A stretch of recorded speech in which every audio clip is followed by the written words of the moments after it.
Well, Nick, congratulations on what looked to be a relatively tough weekend, but you got a win out of it. I think it was the reverse grid race, right? Race two, but nonetheless, a win is a win, and you're leading on points still as you head towards Hampton Downs, the next race.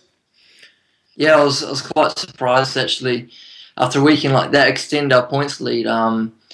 We didn't qualify very well. We had the pace, but I didn't get the lap together, and there were red flags and things like that. So at the end of the day, I had a lot of work to do myself. And then we changed our tyre strategy to make the most of a front row start for race two. In hindsight, it hurt us for race three, but we needed the points, and it still put us in a good stead for the rest of the weekend. Well, let's expand a couple of the elements you just mentioned there. First of all, it looks as if you did have the pace. You were quick on Friday in on-time practice, but Yeah. as you say, qualifying didn't work out for you. That was mainly red flags and things like that, rather than the setup of the car. A bit of both. I don't know why, but for some reason we were allowed two sets of tyres for this round instead of the one for qualifying. And on our first set, I think we were P2. We were looking very, very strong, less than a tenth off pole. So we were sitting in the pits, and we made a small change to the car, which we thought would help us. And on our first flying lap of our second set of tyres, we were caught by a red flag, which sort of took the edge off that set. And on top of that, the change didn't really work as we expected. So in relation to everyone else, we didn't improve on our second set of tyres where everyone else did, and it put us down to seventh in the grid, which was quite disappointing, really. And just run through the tyre situation there. What tyres are you on? And normally, how many sets do you have? And what was different about the Taupo weekend?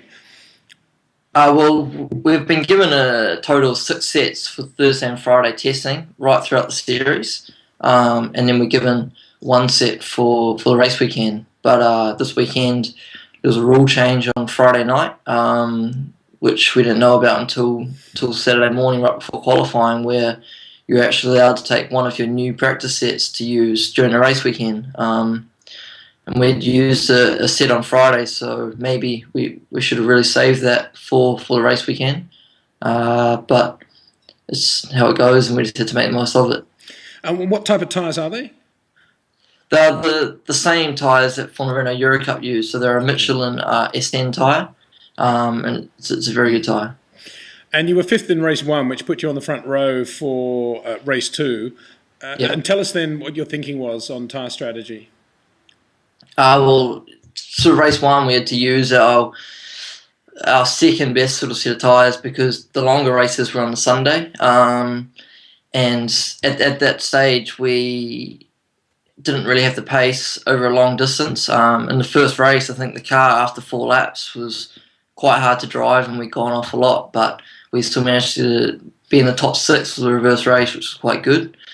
We then weren't too sure on what pace we had or didn't have, so we elected to go with our best set of tyres to try get the result from when we were on the front of the grid, which was quite good. I made a bad start and fell into 4th, but I think we had a good 4/10 over everyone else. So because of the tyre advantage that we had, we were able to come back through and win quite easily.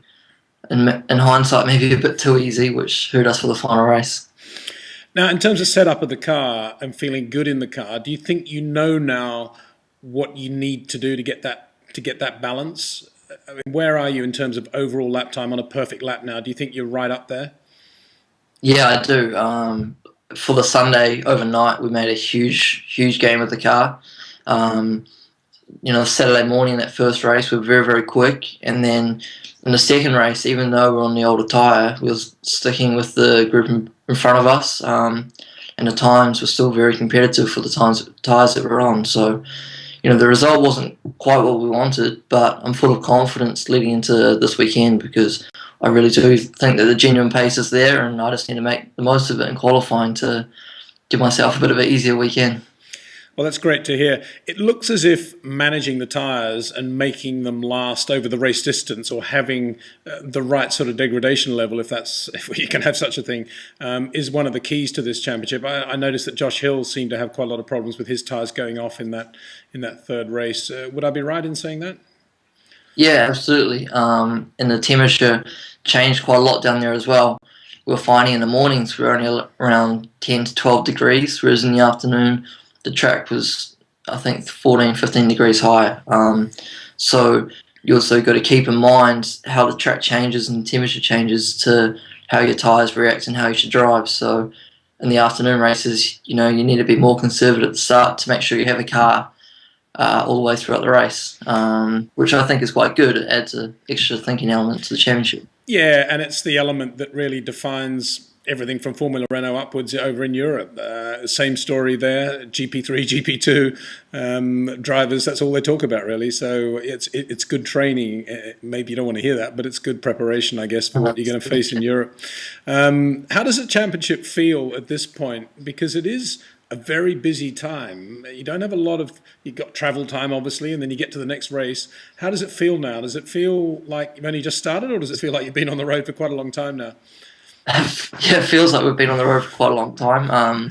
I think this is my third day at home for 4 weeks or something, and yet we live quite close to all the tracks. So I think it's also good. We're in the car a lot. We get a lot of testing, but I'm improving all the time as a driver because of that. So the championship, as the series goes on, is also getting more and more competitive.